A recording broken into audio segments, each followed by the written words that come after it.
Qu'est-ce qui te vient à l'esprit quand tu entends le mot Antarctique? Très probablement le froid, la neige, la glace et les manchots. Pourtant, c'est l'une des régions les moins explorées du monde et qui cache de nombreuses choses étranges et uniques. Tu n'as pas besoin d'aller en Antarctique pour voir la première chose bizarre. Il te suffit d'ouvrir Google Earth et de trouver l'une des îles les plus au sud de l'Antarctique. L'île du Roi George. Récemment, des internautes y ont remarqué une grande entrée de grotte assez étrange. Où mène ce large passage sombre? Les gens ont commencé à émettre diverses hypothèses. C'est l'entrée d'une base secrète ou d'un laboratoire. C'est une partie d'un vaisseau spatial qui s'est écrasé là il y a des milliers d'années. C'est la porte de l'ancienne cité de l'Antarctique. Peut-être qu'il y a une montagne géante avec une ancienne grotte sous toute cette neige et cette glace. Voilà quelques idées. Les internautes ont calculé les dimensions approximatives de cette grotte. Elle pourrait faire environ 22 mètres de haut pour 75 de large. Donc on pourrait y cacher un avion de ligne. La nature a probablement créé cette entrée. C'est l'explication la plus logique. Mais il y a quand même deux éléments étranges. Premièrement, jette un coup d'œil au pied de la montagne. Il semble qu'il y ait des marches à cet endroit. Elles sont de couleur sombre, comme si elles étaient faites de pierre. Et si tu regardes attentivement, tu peux remarquer quelque chose qui ressemble à des empreintes de pas humains. Quelqu'un est-il entré dans cette grotte? Ou peut-être quelqu'un y vit encore maintenant? La deuxième bizarrerie est la disparition de la découverte mystérieuse. Les gens l'ont remarqué pour la première fois sur un cliché Google Maps en 2007. Puis l'entrée a disparu. Puis elle est réapparue quelques années plus tard. Après cela, elle a de nouveau disparu. Et en 2022, les gens l'ont vue à nouveau. Peut-être que la vieille neige fond, une nouvelle couche tombe, puis le vent l'emporte et le cycle se répète. Mais les prétendues marches menant au fond de la grotte font douter de l'origine naturelle de ce tunnel. Tu peux facilement en trouver les coordonnées sur Internet et visiter la grotte via Google Earth. Tu pourrais y déceler quelque chose et le révéler au monde entier. Les gens ont découvert une autre chose étrange à l'aide de Google Earth. En 2020, un internaute a découvert un objet étrange qui ressemblait à un bateau géant à 160 km au large des côtes de l'Antarctique. Ressemblant à un bateau de croisière, il était recouvert de glace et de neige et couché sur le côté. On pouvait deviner les fenêtres, le pont et la passerelle. Mais tout le monde n'était pas d'accord. Certains ont affirmé qu'il s'agissait d'un vaisseau spatial, d'autres ont dit que c'était une sorte de bâtiment secret. L'internaute qui avait remarqué le vaisseau en premier a déclaré que sa taille était d'environ 120 mètres, ce qui est la longueur adéquate pour un navire de passagers. Mais que fait ce navire dans un endroit aussi reculé au milieu d'un glacier? Comment est-il arrivé ici? Qui était son capitaine? Personne n'a encore trouvé les réponses à ces questions. En 2016, des utilisateurs de Google Earth ont découvert une photo d'un monstre marin inconnu flottant au large des côtes de l'Antarctique. Cette créature ressemblait à un calmar géant d'une longueur d'environ 60 mètres, soit légèrement moins que 3 wagons de train. Imagine simplement ce kraken géant nageant dans les eaux sombres et glacées de l'Antarctique et entraînant au fond tout ce qu'il rencontre sur son passage. C'est peut-être le grand et terrible Chulu, ou bien l'un de ses rejetons. Tu remarqueras rapidement cette cascade rouge sang parmi les interminables paysages blancs éblouissants de l'Antarctique. Ne t'inquiète pas, ce n'est pas du sang. Depuis plusieurs siècles, cette cascade teinte la neige d'une couleur rouge vif. Le ruisseau coule tout droit d'un iceberg blanc.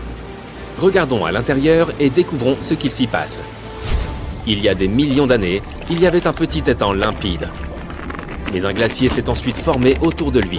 Une épaisse couche de glace et de neige a bloqué l'accès à la lumière du soleil, à la chaleur et à l'oxygène. Pendant des millénaires, le réservoir est resté dans ce vide froid. Mais à un moment donné, l'eau a creusé un trou dans la paroi glacée et s'est échappée. Lorsque cette eau salée entre en contact avec l'oxygène, elle devient immédiatement écarlate ou couleur rouille. L'Antarctique est le seul endroit où tu puisses trouver un phénomène naturel aussi unique. L'un des endroits les plus secs de la Terre se trouve en Antarctique. Et c'est l'un des déserts les plus dénués de vie au monde. Les vallées sèches de McMurdo. Dans ce désert, tu ne verras pas de soleil brûlant, de sable chaud ou de cactus. Techniquement, un désert désigne un endroit où il y a un manque de précipitation et de vie. Or, les vallées sèches de McMurdo correspondent parfaitement à ces paramètres. Mais cet endroit est aussi unique pour l'Antarctique car tu n'y trouveras pas de glacier. Malgré le gel, la glace ne peut pas se former dans le désert car il n'y a pas plu depuis des millions d'années. Il ne neige jamais non plus. Un fort vent descendant des montagnes atteint des vitesses allant jusqu'à 320 km/h. Il te serait difficile de rester debout là-bas. Le vent, chargé d'humidité, réchauffe et évapore tout le liquide et la neige du désert, en raison de sa vitesse élevée. Seul l'air sec atteint le sol. Toutefois, on y trouve plusieurs lacs. Et s'ils ne gèlent pas, c'est uniquement dû à leur forte salinité. L'eau est tellement salée que les formes de vie ne peuvent pas s'y développer. Mais les scientifiques ont trouvé des organismes microscopiques près des lacs. Il y a 20 millions d'années, l'Antarctique était rempli de marécages d'arbres et grouillé d'insectes et d'animaux. Mais aujourd'hui, il ressemble littéralement à la surface de Mars. Les scientifiques et les astronautes explorent des régions comme les vallées sèches de McMurdo, car les conditions naturelles qui y règnent sont similaires à celles de la planète rouge. Donc, avant de partir sur Mars, tu peux t'entraîner à vivre dans des endroits similaires sur Terre. Les scientifiques ont découvert un monde sous-marin dans l'Antarctique, rempli de centaines d'amphipodes. Des crustacés semblables aux crevettes. Au fait, quelle est la différence entre l'Antarctique et l'Arctique ? L'Antarctique est la région située à l'extrême sud de la Terre, qui abrite le continent du même nom. Tandis que l'Arctique est une toute autre région. Elles ont les mêmes conditions naturelles, le gel, la glace et la neige, mais elles sont situées dans des parties opposées de la planète. L'Arctique se trouve au pôle Nord, l'Antarctique se trouve au pôle Sud. Maintenant, revenons à la découverte. Les scientifiques ont avancé des théories selon lesquelles la glace de l'Antarctique cache un vaste réseau de rivières et de lacs d'eau douce. Et en 2022, ils ont découvert un nouvel écosystème. Les chercheurs ont exploré la plateforme glacée de Ross de l'Antarctique et ses rivières souterraines. C'est un morceau de glace massif qui flotte dans l'océan. Une équipe néo-zélandaise a utilisé un appareil de forage spécial équipé d'une alimentation en eau chaude pour percer un trou de 500 mètres de profondeur, soit davantage que la hauteur de l'Empire State Building. Ensuite, ils y ont descendu des caméras vidéo et ont vu des milliers de crustacés nager dans différentes directions. Il semble donc qu'ils soient très peu organisés. Dans les eaux de l'Antarctique, tu peux aussi rencontrer certaines des créatures les plus effrayantes de la planète. Il s'agit des araignées de mer. Elles ont reçu ce nom car elles ressemblent à des araignées terrestres. Mais il s'agit en fait d'une espèce d'arthropode marin. Et contrairement aux araignées terrestres, celles de l'océan sont beaucoup plus grandes. Elles ressemblent à 8 énormes pattes, sans corps. Une telle araignée peut avoir la largeur d'une assiette. Certaines d'entre elles n'ont pas d'yeux et ont des proboscises à la place des mâchoires. Les araignées de mer sont peu étudiées car elles vivent dans les eaux froides et profondes. L'Antarctique cache de nombreux animaux peu connus. Dans ces glaciers, il y a de longs tunnels qui mènent à des ténèbres effrayantes. Sur ce continent froid, les gens ont trouvé les restes de dinosaures géants et d'autres créatures anciennes, comme les ancêtres des canards modernes. De nombreux lacs et rivières souterrains cachent une faune inexplorée. Même la glace ici peut être bizarre. Regarde ces icebergs rayés. Ils ont des rayures bleues, noires, vertes et turquoises. La couleur dépend des conditions de l'eau pendant la congélation. Par exemple, les lignes vertes apparaissent à cause des algues. Les bleus se forment lorsque l'eau gèle trop rapidement. Bon, tout ça fait froid dans le dos. Il est grand temps d'aller se réchauffer. Que dirais-tu d'aller à Hawaï ? Si vous aviez posé le pied sur Terre il y a extrêmement longtemps, environ 1,5 milliard d'années, vous n'auriez guère reconnu notre planète. À cette époque, toutes les terres formaient un unique supercontinent nommé Nuna, ou Columbia, ceinturé par un océan infini. Mais en demeurant sur place, vous auriez assisté à une catastrophe planétaire, la dislocation de Nuna. Le plus remarquable est qu'apparemment, lorsque le continent a commencé à se fragmenter, cela a enclenché des transformations rendant la Terre bien plus favorable à la vie. Les scientifiques désignaient autrefois cette période comme le « milliard ennuyeux ». Elle s'étend d'environ 1,8 milliard à 800 millions d'années. Peu d'événements semblaient s'y produire, d'où cette appellation. Aucun bouleversement climatique majeur, aucune forme de vie étrange, rien de particulièrement spectaculaire. En réalité, ce qualificatif est trompeur. Si tout paraissait paisible en surface, l'intérieur de la planète évoluait intensément. Les continents dérivaient, se fragmentaient, puis se recomposaient. Deux immenses supercontinents, Nuna puis Rodinia, se sont formés avant de se disloquer durant cette période. Lorsque Nuna a commencé à se rompre, de vastes fissures se sont ouvertes entre les masses terrestres en dérive. L'eau s'y est engouffrée, formant des mers peu profondes, plus chaudes, plus plus stables et plus riches en oxygène que les anciens océans profonds. Et cela a pu tout bouleverser. Ces nouvelles mers ont instauré des conditions plus favorables à l'essor et à l'évolution du vivant. Les chercheurs estiment désormais qu'elles ont contribué à complexifier les premières formes de vie. Ils ont remonté 1,8 milliard d'années pour reconstituer les mouvements des plaques tectoniques au fil du temps, tout en suivant le stockage du carbone dans la Terre et sa libération dans l'atmosphère. Pour cela, ils ont utilisé un modèle informatique avancé, offrant un niveau de précision inédit. Ils ont établi que, durant près de 350 millions d'années du milliard ennuyeux, l'étendue des mers peu profondes en bordure des continents a doublé. Au total, ces zones côtières atteignaient près de 130 000 km, soit plus de 3 fois le tour de la Terre à l'équateur. Dans le même temps, les zones de subduction, où une plaque tectonique s'enfonce sous une autre, se sont réduites à mesure que les continents se déplaçaient. C'est important car ces zones sont à l'origine de nombreux volcans. Lorsqu'une plaque s'enfonce sous une autre, elle entraîne de l'eau de mer en profondeur, facilitant la fusion des roches et la formation de magma. Celui-ci remonte, provoque des éruptions et libère des gaz comme le dioxyde de carbone.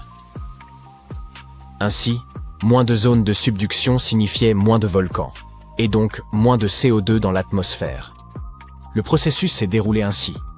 Le supercontinent de Nuna s'est fragmenté, donnant naissance à de nouveaux fonds océaniques dans des mers récentes. Ces nouveaux fonds marins ont contribué à absorber le dioxyde de carbone de l'atmosphère. L'eau de mer s'infiltrait dans les fissures, piégeant le carbone dans les roches, sous forme de calcaire. Au fil du temps, ce mécanisme a stocké le carbone dans la croûte terrestre, au lieu de le laisser dans l'air. La baisse de dioxyde de carbone a entraîné un refroidissement progressif du climat terrestre. Ces conditions plus fraîches ont favorisé des mers peu profondes, stables et riches en oxygène, idéales pour l'évolution d'une vie plus complexe.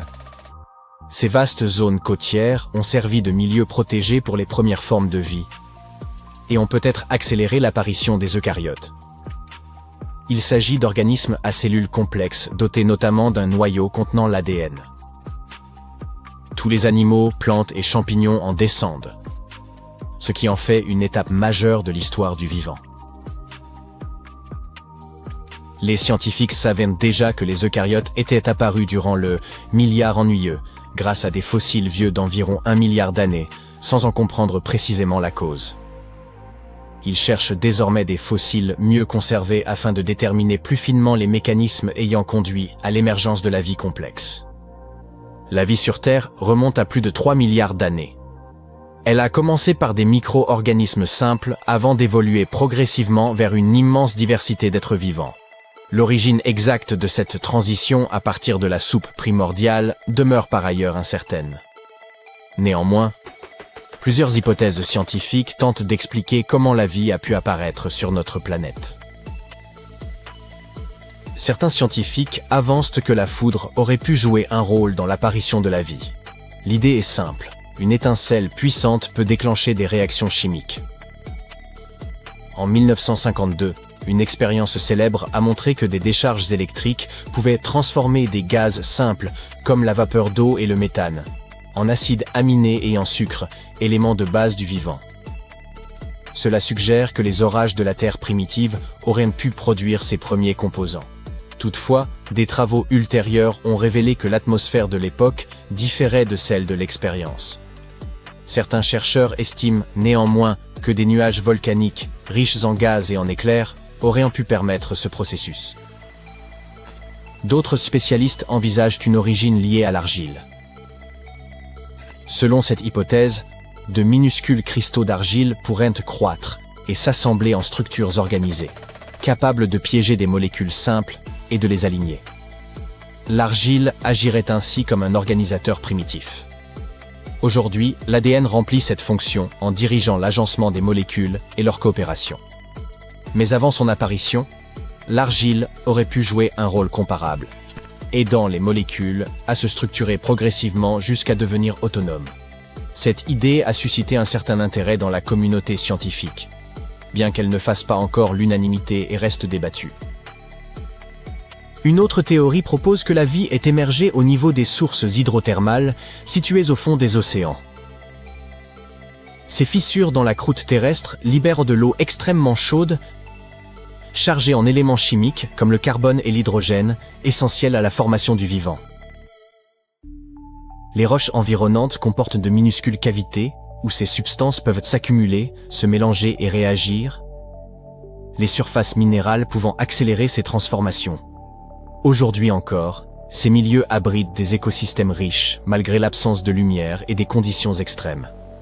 Les scientifiques poursuivent leurs recherches et en 2019, des expériences en laboratoire ont permis de produire des structures proches de formes de vie primitives dans des conditions similaires, ce qui renforce la plausibilité de cette hypothèse. Une autre hypothèse propose que la vie aurait pu apparaître sous la glace.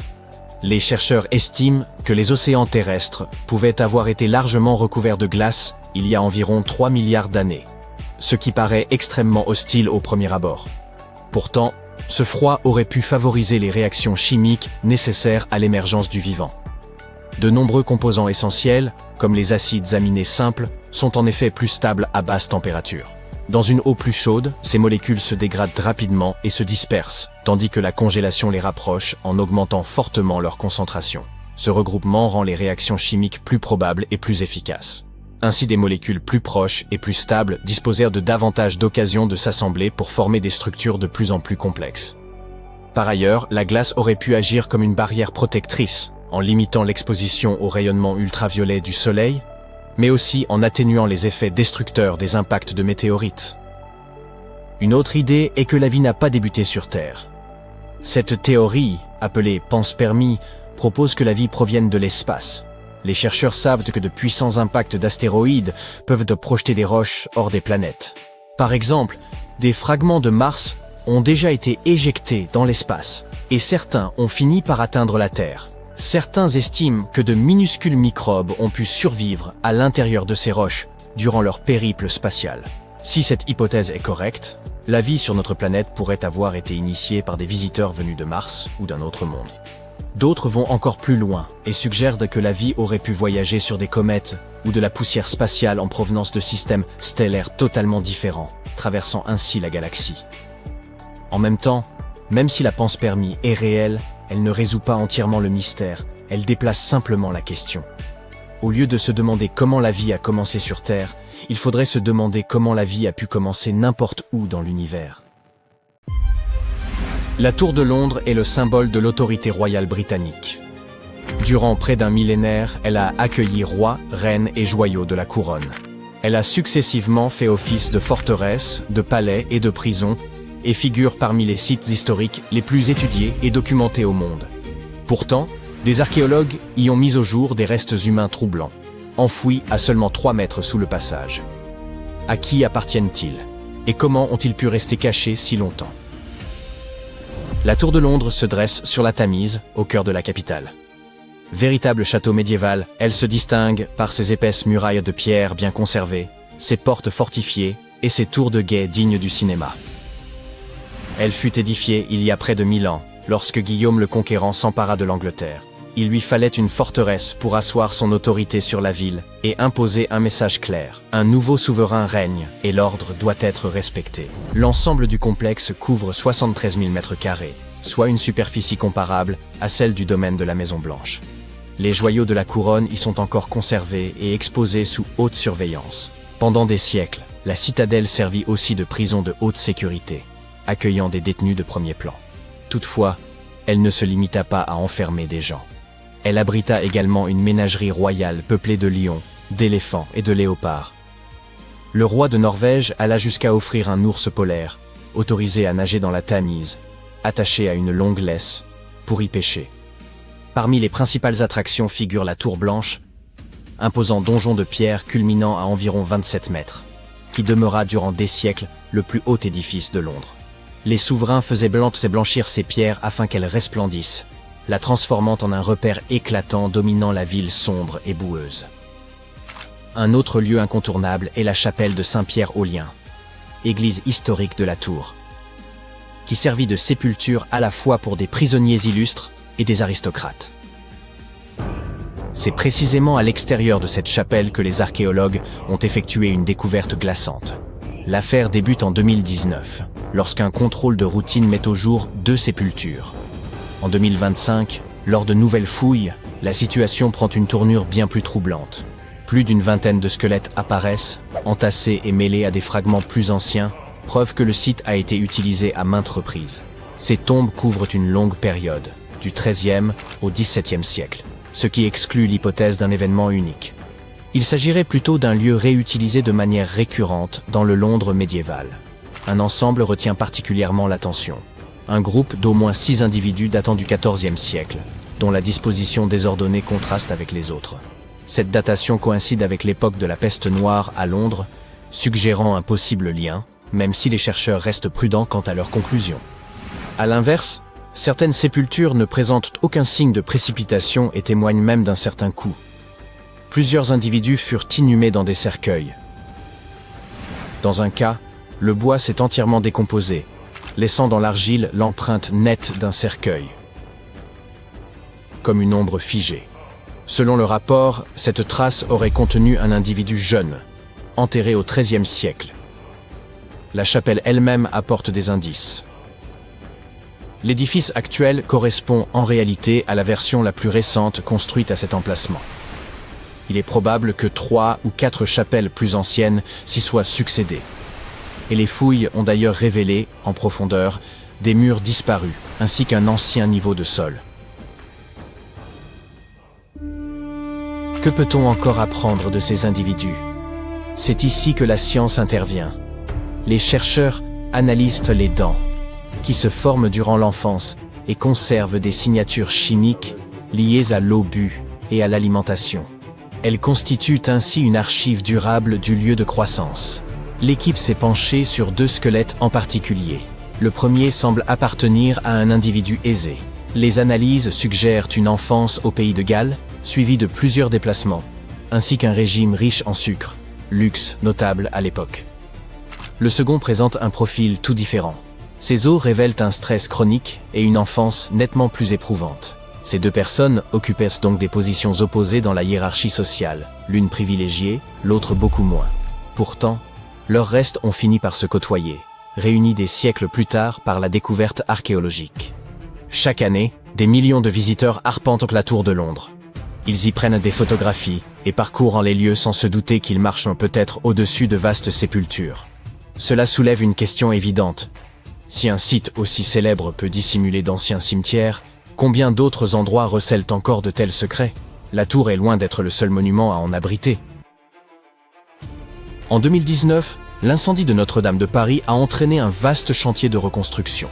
Ces travaux ont conduit à soulever certaines parties du sol, révélant un secret saisissant. Plusieurs tombes abritant 2 sarcophages en plomb à forme humaine, scellés comme des capsules temporelles. À l'intérieur, des éléments étonnamment préservés ont été découverts, tels que des tissus, des cheveux et même des feuilles déposées sur la tête. Ces indices suggèrent un statut élevé. Contre toute attente, les chercheurs ont pu identifier l'un des défunts comme étant Antoine de la Porte, dignitaire ecclésiastique décédé en 1710. Le second cercueil a donné lieu à une véritable enquête. Surnommé le Cavalier, en raison des traces laissées sur ses os par une pratique prolongée de l'équitation, cet individu pourrait, selon des analyses récentes, correspondre à Joachim du Bellay, poète renommé du XVIe siècle. Nous avons donc des tombes dissimulées à Londres et à Paris. Ce qui reste compréhensible, ce sont des villes anciennes et densément peuplées, habitées depuis des siècles. Mais un lieu sur Terre n'était pas censé livrer de pareilles histoires. L'Antarctique. Presque le bout du monde, sans présence humaine à des centaines de kilomètres. Pourtant, en 1985, un scientifique chilien y a découvert des restes humains sur une plage sans glace de l'île Livingston, aujourd'hui appelée Yamana Beach. Un crâne humain en Antarctique paraît déjà improbable, mais les datations rendent la découverte encore plus troublante. L'analyse des restes indique une jeune femme d'environ 21 ans, probablement originaire des canaux patagoniens. Sa mort remonte au début de l'ère de la chasse aux phoques, entre 1819 et 1825, soit les tout premiers temps de présence humaine dans cette région. Une question s'impose alors, comment une jeune femme a-t-elle pu se retrouver dans un environnement si isolé? Une hypothèse suggère qu'elle aurait accompagné les premiers chasseurs de phoques, comme guide ou membre d'équipage. Le chercheur initial a même avancé qu'elle aurait pu être abandonnée sur place pour des raisons obscures. De plus, le site de découverte est connu pour avoir été fréquenté par des chasseurs de phoques au début du XIXe siècle. Les éléments concordent partiellement sans permettre d'établir une explication certaine. L'affaire devient plus étrange encore. En 1985, seul son crâne a été découvert. Par la suite, des chercheurs sont revenus dans la zone et ont mis au jour d'autres ossements humains. En 1988 puis en 1993, 2 fémurs ont été retrouvés près du site initial. La question est évidente. Ces os appartenaient-ils à la même personne ou à plusieurs individus? Les chercheurs prévoyaient d'utiliser l'ADN pour vérifier si les fémurs correspondaient au crâne. Si ces 3 sites démontrent une chose, c'est que des découvertes peuvent surgir partout. Mais le plus fascinant reste d'imaginer les prochaines étapes. Nous entrons dans une période où la technologie pourrait donner à l'histoire un aspect presque immersif. Songez aux possibilités offertes par les données collectées. Il est déjà possible d'extraire l'ADN d'une dent pour déterminer l'alimentation ou le lieu d'enfance d'un individu. Peut-être qu'un jour, ce code biologique permettra, grâce à l'intelligence artificielle, de reconstituer entièrement une personne. On pourrait alors obtenir un humain numérique fidèle, avec la couleur des yeux, la texture de peau et même les cicatrices. Ensuite, ces données peuvent être associées à l'environnement. La numérisation laser permet de cartographier avec précision les fondations enfouies. En les intégrant à un moteur physique, il devient possible de reconstruire des structures disparues depuis des siècles. Ainsi, au cours de notre vie, visiter la Tour de Londres ne se limiterait plus à son état actuel. Vous pourriez enfiler un casque et pénétrer dans la chapelle telle qu'elle apparaissait en 1448, vous retrouvant face à l'histoire, sans la puanteur de l'époque ni le risque d'attraper la peste. Petit avertissement. Si vous vous passionnez pour les extraterrestres et croyez à tous ces récits de premier contact, il serait préférable d'ignorer cette vidéo. Ce que vous allez entendre correspond à une réalité brute et, oui, elle pourrait vous décevoir. À l'inverse, si leur simple évocation vous met mal à l'aise, ce contenu pourrait bien vous apaiser. Enfin, si vous ne croyez pas aux petits hommes verts, mais vous retrouvez sans cesse à débattre avec leurs partisans, contentez-vous de leur montrer ceci. Avant toute chose, sachez qu'aucune preuve tangible ne confirme l'existence d'une vie extraterrestre intelligente. En revanche, de solides éléments indiquent que les incidents liés à de prétendus aliens, dont vous avez entendu parler toute votre vie, possèdent en réalité des explications tout à fait rationnelles. L'un des cas les plus célèbres demeure « Incident de Roswell ». Le 8 juillet 1947, un objet étrange s'écrasa dans un ranch du Nouveau-Mexique, décrit comme un disque volant. L'affaire fut d'abord relayée par un journal local avant de se propager à l'échelle nationale. Certains affirmèrent qu'il s'agissait d'un vaisseau extraterrestre, tandis que les autorités évoquèrent un ballon météorologique. Leur version fut rejetée, les rumeurs se multiplièrent, et d'innombrables théories virent le jour. Des années plus tard, une fois le battage médiatique retombé, la vérité finit par être révélée. Cette fameuse soucoupe volante appartenait à un programme gouvernemental secret, un ballon de haute altitude destiné à détecter des essais nucléaires. Malgré ces révélations, beaucoup refusèrent d'y croire. L'incident de Roswell se transforma en véritable phénomène culturel, notamment chez les amateurs d'ovnis. Pourtant, parmi les milliers d'ouvrages, articles et documentaires consacrés au sujet, aucun fait établi ne démontre l'implication d'un vaisseau extraterrestre. Cette même année, un autre objet énigmatique fut découvert et attira également l'attention du public. Le lieu exact de sa chute demeure inconnu, bien que beaucoup l'associent à Roswell. À première vue, ce fragment métallique paraissait exceptionnel. Sa structure interne ne ressemblait à rien de connu, ce qui renforça l'hypothèse d'une origine extraterrestre. Des analyses plus poussées révélèrent toutefois un alliage composé de magnésium et de zinc, avec quelques traces de bismuth, de plomb et d'autres éléments. Certes, leur seule présence n'atteste pas d'une fabrication terrestre, ces substances étant répandues dans l'univers. Cependant, l'étude de la composition isotopique du magnésium et des autres matériaux permit aux scientifiques de conclure que cet alliage avait bien été produit sur Terre. Néanmoins, un élément de l'échantillon suscita des interrogations, le bismuth. Ce composant attira particulièrement l'attention des chercheurs. Certains avancèrent l'idée que des extraterrestres pourraient l'utiliser dans des systèmes de propulsion ou de vol. Toutefois, ces hypothèses restaient entièrement spéculatives. Le bismuth analysé contenait en réalité des impuretés, démontrant clairement une production selon des procédés industriels terrestres classiques, et non à l'aide d'une technologie inconnue. Or, une telle technologie exigerait un alliage de bismuth parfaitement pur. Or, les analyses révélèrent la présence d'impuretés de plomb, preuve évidente qu'aucune origine extraterrestre n'était en cause. L'objet fut donc fabriqué sur Terre par des humains. Son mode de production demeurait néanmoins atypique, en raison de la combinaison spécifique des éléments. Il présentait également des traces de dommages liées à un impact ainsi qu'à une exposition thermique. Il s'agissait très probablement d'un composant appartenant à un autre ballon de surveillance classifié. Que diriez-vous d'un autre incident associé aux extraterrestres? Examinons à présent le signal WOW. En 1977, un radiotélescope situé dans l'Ohio capta un signal inhabituel en provenance de l'espace profond. Celui-ci dura 72 secondes et se distingua nettement du bruit de fond cosmique. L'astronome Jerry Ehman, à l'origine de sa détection, fut si surpris qu'il inscrivit un « wow » sur ses relevés. La communauté scientifique envisagea brièvement qu'il puisse s'agir d'un message issu d'une technologie extraterrestre, mais le signal ne fut jamais observé de nouveau. Des explications ultérieures suggérèrent qu'il provenait des émissions radio d'une étoile à neutrons, amplifiée par un nuage d'hydrogène froid. D'autres cas similaires disposent également d'interprétations rationnelles accessibles en ligne. Toutefois, ces événements remontent à plusieurs décennies. Qu'en est-il alors des récits contemporains? Vous avez sans doute vu des vidéos filmées par des pilotes montrant des objets rapides et insaisissables. Après analyse, les scientifiques relevèrent un point troublant. Leur comportement semblait contredire les lois de la physique.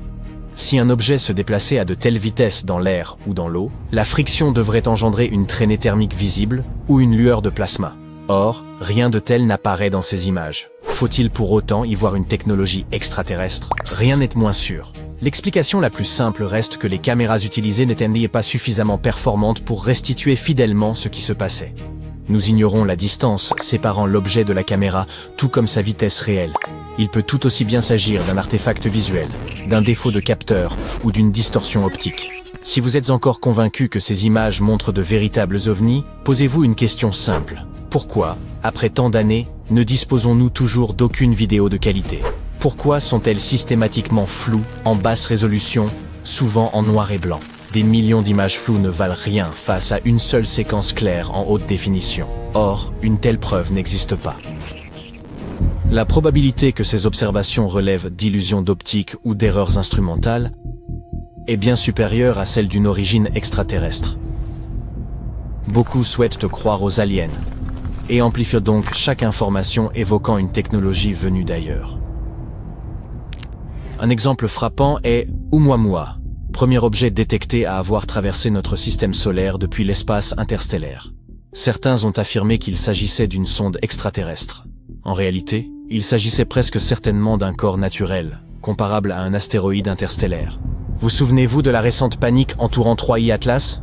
Des rumeurs en ligne prétendaient qu'il s'agissait d'un objet artificiel qui s'approcherait de la Terre en novembre 2025 et changerait nos vies à jamais. Novembre est passé. L'objet s'éloigne. Aucune invasion extraterrestre n'a eu lieu. Cela signifie-t-il que la seule manière de trouver une vie extraterrestre est d'attendre que des rochers spatiaux passent au hasard? Ou d'espérer que quelqu'un filme un ovni en 4K? Pouvons-nous faire quelque chose? Oui, nous pouvons rechercher des technosignatures. Les technosignatures sont des signes d'activité technologique susceptibles d'être produits par une intelligence. À l'inverse, les biosignatures, comme les microbes ou certaines molécules, témoignent d'une vie élémentaire, mais leur détection à l'échelle cosmique demeure extrêmement complexe. Les technosignatures sont plus accessibles. Elles incluent des signaux radio, des émissions laser ou des polluants atmosphériques comme le dioxyde de carbone ou le méthane. La Terre elle-même émet de telles signatures détectables à distance. Dès lors, pourquoi ne pas chercher ces mêmes indices sur d'autres mondes? Par où débuter? Il y a plus de 6000 exoplanètes connues. Toute technologie extraterrestre reposerait sur les mêmes principes de physique et de chimie que les nôtres, puisque leurs lois sont supposées universelles. Il est donc envisageable que d'immenses panneaux solaires, sur une planète lointaine, génèrent un excès de chaleur détectable. De même, une industrie à grande échelle pourrait émettre des composés chimiques observables grâce à de puissants télescopes. Les chercheurs disposent d'une liste de technosignatures à surveiller. Lorsqu'un signal semble correspondre à ces critères, le véritable travail commence. Il faut déterminer s'il provient d'une technologie ou d'un phénomène naturel. Il y a quelques années, des astronomes ont étudié Étoile de Tabi, située à environ 1280 années-lumière.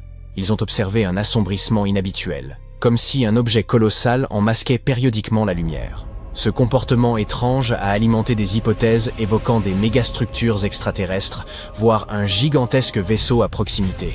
En réalité, ce phénomène s'explique simplement par la présence de poussière cosmique. C'est pourquoi chaque technosignature exige une vérification rigoureuse. À ce jour, aucune n'a été confirmée. L'univers est vaste, les planètes extrêmement éloignées, et il est possible que nous soyons tout simplement incapables de nous détecter mutuellement. Même s'il existe une autre vie intelligente, la communication pourrait demeurer hors de portée avec les technologies actuelles, tant pour eux que pour nous. Le physicien italo-américain Enrico Fermi a résumé cette énigme par une simple question. Où est tout le monde? Comment expliquer qu'aucune civilisation, dans l'immensité du cosmos, ne nous ait encore contactés? La réponse la plus troublante est aussi la plus simple. Peut-être sommes-nous vraiment seuls? Certes, il est envisageable que les extraterrestres choisissent de ne pas entrer en contact, ou qu'ils ne disposent pas encore des moyens de communiquer à travers les étoiles. Mais soyons réalistes, l'existence des extraterrestres demeure, à ce jour, hautement improbable. L'Arabie Saoudite creuse une fosse d'environ 400 mètres de large, pour un projet baptisé The Cube. Cette boîte gigantesque est destinée à accueillir une ville intérieure entière, en plein cœur d'une autre ville. Elle doit pouvoir loger plus d'habitants que certaines petites communes et les immerger dans des mondes numériques constamment renouvelés. Que se cache-t-il derrière ce design futuriste? Explorons-le. Certes, un bloc de science-fiction façon Minecraft, planté au milieu d'une ville historique, constituerait déjà une curiosité. Mais pour les architectes, ce n'est qu'une quête secondaire. Leur véritable ambition est de bâtir une métropole complète à l'intérieur d'une seule structure. Ce cube, appelé Mukaab, formera le cœur d'un tout nouveau quartier du centre-ville de Riyad. Par sa seule ampleur, il s'inscrit parmi les projets de construction les plus ambitieux sur Terre. Il s'agira d'un cube parfait de plus de 400 mètres de hauteur et de largeur équivalente. Pour se représenter l'échelle, on pourrait y loger environ 20 Empire State Buildings. Tout est empilé comme les étages d'un gratte-ciel colossal. Et au lieu de traverser les rues, vous emprunteriez des ascenseurs ultra rapides pour passer d'un niveau à l'autre. Au centre de ce cube, il est prévu de construire un hall colossal. Les illustrations conceptuelles montrent le toit comme un écran courbé gigantesque, capable de projeter presque n'importe quoi. Un océan bleu au-dessus de vous, ou le ciel d'une autre planète. Si le dispositif fonctionne, entrer ne ressemblera pas à pénétrer dans un bâtiment ordinaire, mais à franchir le seuil d'une autre dimension. Au centre de cet espace monumental, une tour en spirale est prévue, censée excéder la hauteur de la tour Eiffel et accueillir hôtels, restaurants et cinéma. Si vous réussissez à réserver une chambre, ne vous attendez pas à contempler des rues classiques. Votre fenêtre donnera directement sur le hall, révélant la scène numérique spectaculaire projetée à ce moment. Autour de ce noyau, le cube se déploie en couches qui fonctionnent comme des quartiers distincts. On y trouve un mélange de logements, de lieux de travail et d'espaces pour visiteurs, comprenant musées, parcs intérieurs et vastes districts commerciaux. Il devrait également posséder son propre système de transport interne, permettant de circuler sans jamais mettre le pied dehors. Théoriquement, cet unique bâtiment pourrait accueillir simultanément près de 400 000 personnes. L'Arabie Saoudite n'investit pas de telles sommes juste pour obtenir de belles images de drones. Le pays souhaite réduire sa dépendance au pétrole et attirer davantage de visiteurs, d'entreprises technologiques et de grands événements internationaux. New Murabba, le quartier entourant le cube, doit transformer Riyad en une destination touristique hors du commun. Sur le papier, Le cube fonctionne comme un complexe de la taille d'une ville, mêlant stations touristiques et quartiers d'affaires. Ses habitants dormiraient dans la tour, travailleraient dans les niveaux périphériques et profiteraient des parcs, centres commerciaux et mondes numériques thématiques sans jamais sortir. Pour les visiteurs, il s'agit d'une expérience totale de ville futuriste enfermée dans un seul bâtiment. Le calendrier n'est pas fortuit. Riyad accueillera l'exposition universelle en 2030 et la Coupe du Monde en 2034. Des millions de personnes y afflueront, caméra à la main. Si le cube est achevé d'ici là, il apparaîtra instantanément dans chaque vidéo d'influenceurs et dans tous les top 10 des merveilles improbables sur Terre. C'est le type de publicité qu'aucune somme ne saurait acquérir par la suite. Ce monde de rêve a évidemment un prix. Le projet plus vaste de New Murabba, dont le cube constitue la pièce maîtresse, représente un coût estimé à environ 50 milliards de dollars. C'est l'équivalent de l'économie annuelle d'un petit pays, concentré dans un seul district. Les premières images satellites montraient une parcelle de désert vide à la lisière de la ville. Celles de 2024 révèlent un énorme cratère carré à l'emplacement précis prévu pour le cube. Les équipes ont déjà extrait près de 10 millions de mètres cubes de terre, suffisant pour remplir des milliers de piscines olympiques. En zoomant, on aperçoit des rangées d'excavateurs labourant le sol comme une véritable armée métallique. Cela signifie que la phase « est-ce bien réel ?» est largement dépassée. La construction est bel et bien engagée, mais la véritable question est bien plus complexe. Est-il réellement possible de transformer ce projet en une ville verticale fonctionnelle, dans l'une des capitales les plus chaudes au monde, dans les délais prévus, sans engendrer le pire fiasco financier de tous les temps? Le premier défi est celui du désert. Riyad se situe au cœur d'un climat désertique aux températures extrêmes, où les après-midi d'été dépassent parfois les 45 degrés et s'y maintiennent. Une boîte géante hermétique pourrait sembler parfaite pour piéger la chaleur, idéale pour cuire des légumes, mais peu propice à une ville confortable. Les architectes en ont tenu compte et ont conçu le cube pour aider à réguler la température. Plutôt qu'une simple boîte plate, le cube est recouvert de panneaux triangulaires superposés, inspirés des motifs traditionnels Najdi. Ces triangles fragmentent le soleil brûlant et créent davantage de surfaces ombragées, tout en laissant passer de petits flux d'air. L'idée est simple, limiter l'ensoleillement pour maintenir l'intérieur plus frais. Mais même avec cette enveloppe ingénieuse, climatiser un tel édifice reste un défi colossal. Il s'agit essentiellement de conditionner l'air d'une petite ville empilée verticalement. Chaque degré supplémentaire à l'extérieur, chaque tempête de sable, chaque longue journée d'été accroît la charge du système et fait grimper la facture énergétique. Ensuite, se pose le problème du ciel artificiel. Dans les illustrations conceptuelles, le hall central semble tout droit sorti d'un jeu de science-fiction. Le plafond et certaines portions des murs deviennent un écran courbé gigantesque, de sorte que vous ne pénétrez pas simplement dans un hall décoré, mais dans une scène océanique, une cité fantastique ou un paysage martien vous enveloppant de toutes parts. Ce type de dispositif existe déjà à plus petite échelle.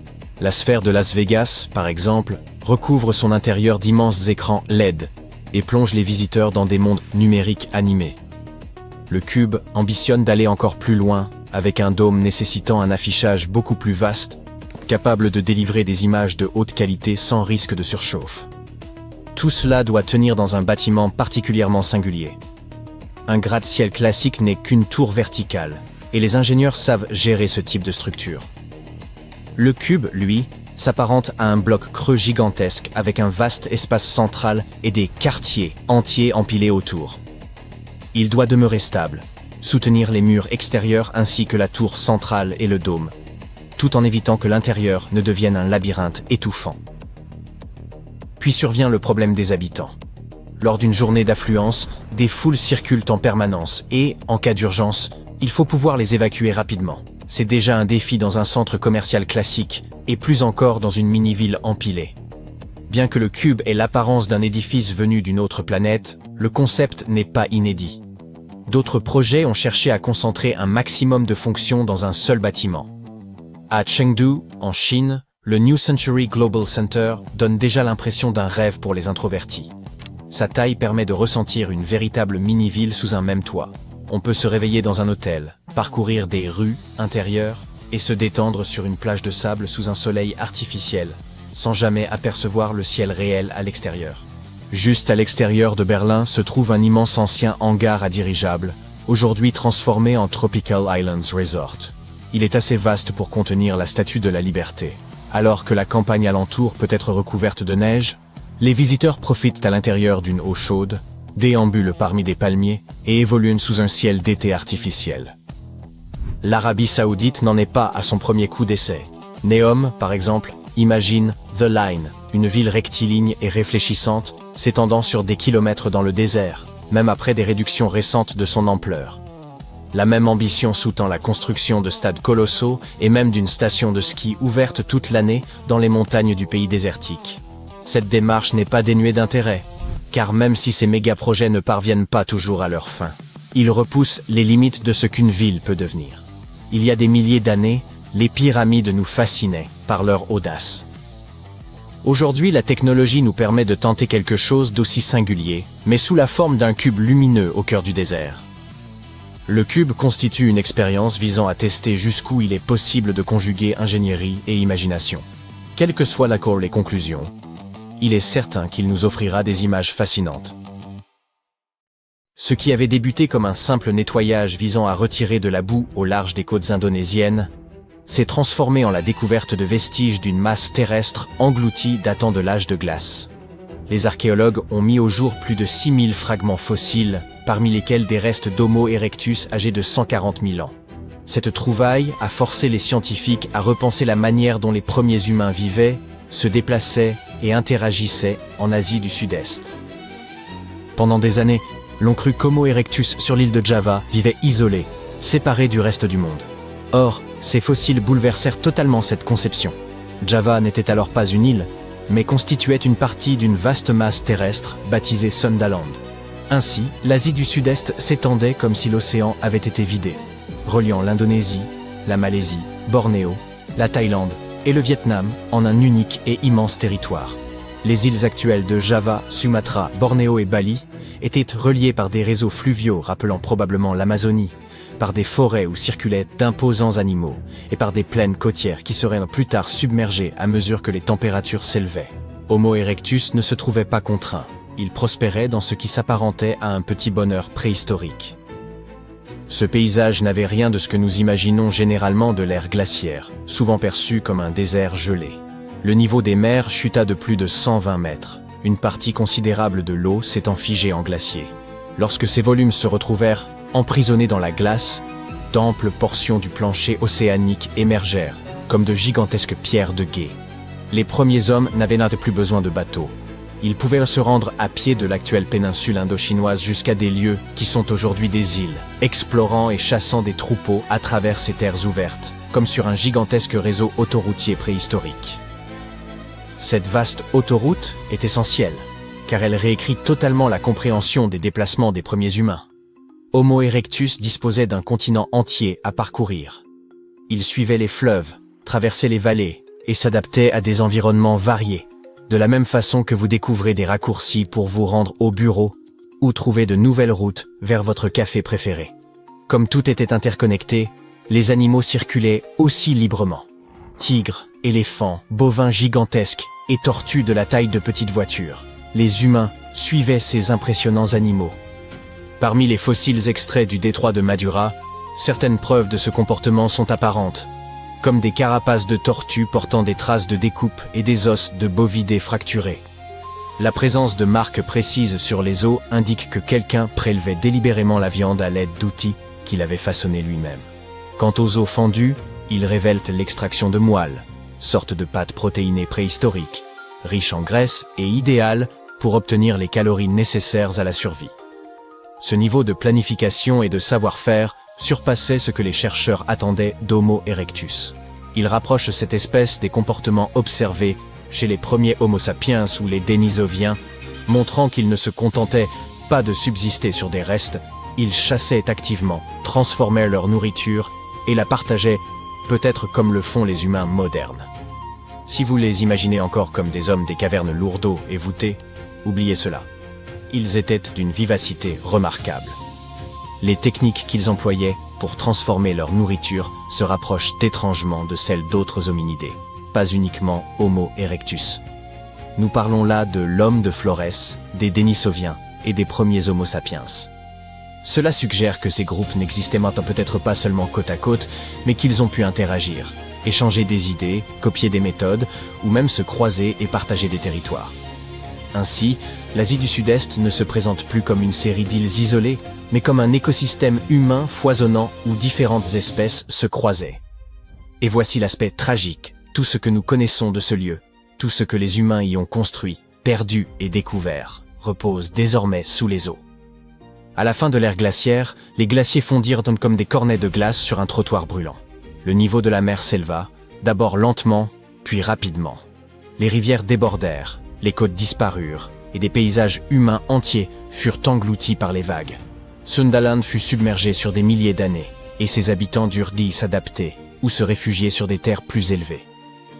Les archéologues tentent aujourd'hui d'interpréter les modes de vie de ces populations, ainsi que le nombre d'espèces humaines ayant foulé ce territoire. Chaque nouvel os ou artefact extrait du fond marin nous rapproche un peu plus de la réécriture complète de ce que nous pensions savoir sur les migrations humaines anciennes. Cette découverte pourrait indiquer que l'Asie du Sud-Est eut autant d'importance pour l'évolution humaine que l'Afrique, le Moyen-Orient ou l'Europe. Sundaland ne représentait pas une simple péripétie secondaire, mais une véritable zone de rencontre, où l'humanité expérimentait, s'adaptait, apprenait et progressait. Des découvertes inattendues, comme celles survenues en Indonésie, continuent d'émerger à travers le monde, surprenant les scientifiques. En Chine, des agriculteurs espéraient récupérer des excréments de chauves-souris pour en faire des engrais naturels dans une étroite grotte calcaire. Ils tombèrent cependant sur des fragments d'os fossilisés, ressemblant étrangement à des parties d'un crâne humain. Ce crâne s'avéra extrêmement ancien, âgé d'environ 300 000 ans. Les chercheurs le baptisèrent, finalement, Maba 1. Découvert dès 1958, ce fossile suscita depuis lors de vives discussions quant à l'espèce humaine à laquelle il appartenait. Durant le Pléistocène moyen tardif, le monde s'apparentait à un véritable carrefour où déambulaient différentes espèces humaines anciennes. Ou, peut-être, Maba 1 provenait-il d'une espèce encore inconnue? Le principal problème résidait dans le fait que les chercheurs ne disposaient que d'une partie du crâne, ni mâchoire, ni autres os, comme tenter de résoudre un gigantesque puzzle avec la plupart des pièces manquantes. Pendant longtemps, on supposa qu'il pouvait s'agir d'un néandertalien, mais l'emploi de la microtomographie, semblable à une supervision permettant d'examiner l'intérieur des fossiles sans les endommager, révéla d'étranges structures tubulaires reliant certaines zones de la boîte crânienne, structures quasi inexistantes chez les néandertaliens. L'agencement interne du crâne s'apparentait davantage à Homo erectus, une espèce humaine bien plus ancienne, sans pour autant correspondre parfaitement. La taille et la forme du crâne se rapprochaient des humains modernes et des néandertaliens, tout en présentant des caractéristiques inhabituelles pour Homo erectus. La région frontale était plus courte, et le bregma, point de jonction de deux os crâniens, épaissi. Maba 1 portait également une curieuse dépression sur le front, comme un bleu figé dans le temps. Quelle qu'en fût la cause, chute, anémie ou autre, elle survint alors que la personne était vivante. L'absence de signes d'infection suggère que l'individu guérit et poursuivit sa vie après ce traumatisme. Ainsi, Maba 1 ne correspond parfaitement à aucune espèce connue, mais il présente des caractéristiques partagées avec plusieurs d'entre elles, et dégage la même aura de fossiles mystérieux que d'autres découverts à travers l'Afrique. En 1976, la célèbre paléontologue Mary Leakey et son équipe mirent au jour un autre crâne humanoïde en Tanzanie. Ce crâne révélait des traits étonnamment proches de ceux d'Homo sapiens, bien qu'il fût extrêmement ancien. Les chercheurs considèrent qu'il pourrait s'agir de l'un des plus anciens représentants de notre espèce jamais identifiée, offrant ainsi la possibilité de répondre à l'une des questions majeures de la science. À quel moment précis Homo sapiens est-il apparu pour la première fois? La couche sédimentaire où ce crâne fut découvert remonte au Pléistocène moyen, soit bien plus tôt que ce que les anciens manuels affirmaient sur l'apparition de l'homme moderne. Il existe également le crâne découvert dans la mine de zinc de Broken Hill en Zambie. Les mineurs y tombèrent littéralement par hasard, accompagnés de quelques autres ossements. Les scientifiques le surnommèrent « homme de Rhodésie ». et l'on crut d'abord qu'il constituait le chaînon manquant entre Homo erectus et Homo sapiens. Toutefois, grâce à des méthodes de datation plus précises et à de nouveaux outils de recherche, il fut établi qu'il avait environ 299 000 ans et appartenait très probablement. Les autorités états-uniennes nous cachent quelque chose. Elles ne souhaitent pas que les citoyens lambda découvrent un jour la vérité. Sur Internet, vous pouvez tomber sur de nombreuses photos truquées et des lieux fictifs, mais presque aucun n'est authentique. Alors, quel secret gardent-elles? Vous ne vous attendez certainement pas à cela. Elles dissimulent un arbre. Ce n'est toutefois pas un arbre ordinaire. De l'argent pousse sur ses branches. Mais non, voyons, vous êtes trop crédules. La vérité, c'est que les États-Unis protègent le plus vieil arbre au monde, baptisé Mathusalem. Vous pouvez le rechercher sur Google et constater qu'il existe de nombreuses photos truquées de vieux trembles noueux. Les clichés authentiques de Mathusalem sont extrêmement rares, et son emplacement reste mystérieux à ce jour. On sait seulement qu'il croît quelque part le long du sentier de Mathusalem, dans la forêt nationale d'Inyo, en Californie. C'est un pin Bristol Cone, âgé de plus de 4600 ans. Imaginez le frisson de toucher son tronc et de sentir le poids de milliers d'années d'histoire. Mais ce n'est pas une expérience à reproduire.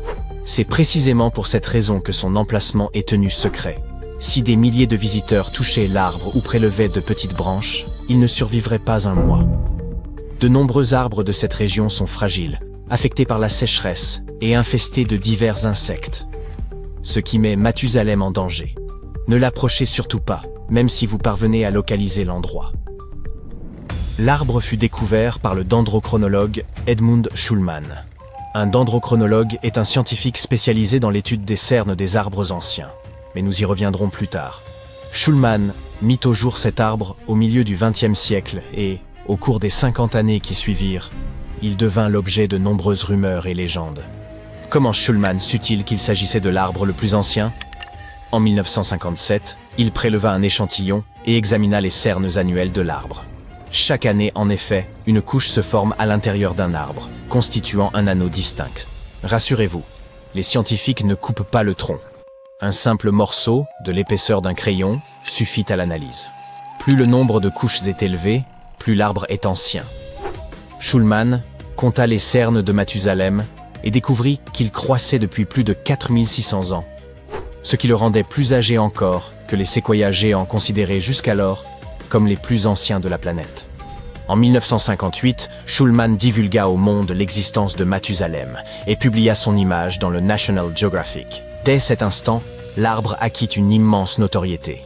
Nombreux furent ceux qui désirèrent en détacher un cône ou une brindille, si bien que les autorités interdirent toute publication relative à son emplacement. Plus tard, d'autres chercheurs étudièrent les cernes de Mathusalem et suggérèrent qu'il pourrait être légèrement plus jeune, certains étant trop effacés ou endommagés pour être comptés. Quoi qu'il en soit, il demeure officiellement l'arbre le plus ancien sur Terre. Mais ça n'a pas toujours été le cas. En 1964, un géographe, Donald Curry, découvrit un arbre nommé Prométhée, âgé d'environ 5000 ans. Et savez-vous ce qu'il fit? Il l'abattit purement et simplement. Les raisons de son geste restent débattues. L'outil destiné au prélèvement était peut-être cassé, ou bien il ignorait comment s'en servir. Le résultat fut cependant tragique. L'arbre ne survécut pas. Espérons que rien de semblable n'arrive à Mathusalem, et qu'il connaîtra une longue existence. Mais pourquoi les scientifiques s'inquiètent-ils autant? Certes, cet arbre peut révéler de nombreux secrets de l'histoire de notre planète. Mais une autre raison existe. Selon une hypothèse, il pourrait vivre indéfiniment si personne ne le coupait, et si les sécheresses ou les parasites ne le détruisaient pas. En somme, Mathusalem s'apparente à une fontaine de jouvence offerte par la nature. Imaginez que l'on puisse appliquer ce prodige aux humains. Très bien, nous savons désormais ce que cachent les États-Unis. Mais connaissez-vous le secret qu'abrite l'Australie? Il ne s'agit pas seulement d'un arbre, mais d'une île. Même si l'on vous autorisait à la visiter, l'accès resterait difficile. Cette île se situe entre l'Australie et l'Antarctique, au cœur de l'océan. Mais il est fort improbable que l'on vous accorde ce privilège. En réalité, l'île Heard demeure totalement vierge de toute présence humaine. Et l'Australie souhaite qu'il en soit ainsi.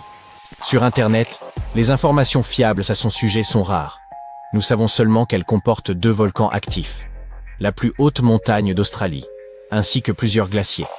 Mais le plus fascinant, c'est qu'elle abrite des animaux que l'on ne trouve nulle part ailleurs. Son écosystème fermé protège des espèces qui n'ont peut-être jamais croisé l'homme. L'île suivante est bien connue et se situe au Brésil. Les autorités ne la cachent pas, mais en restreignent l'accès aux touristes. Même si vous obteniez l'autorisation de la visiter, vous n'en auriez probablement guère envie. Il s'agit de l'île aux serpents, dont le nom en dit long.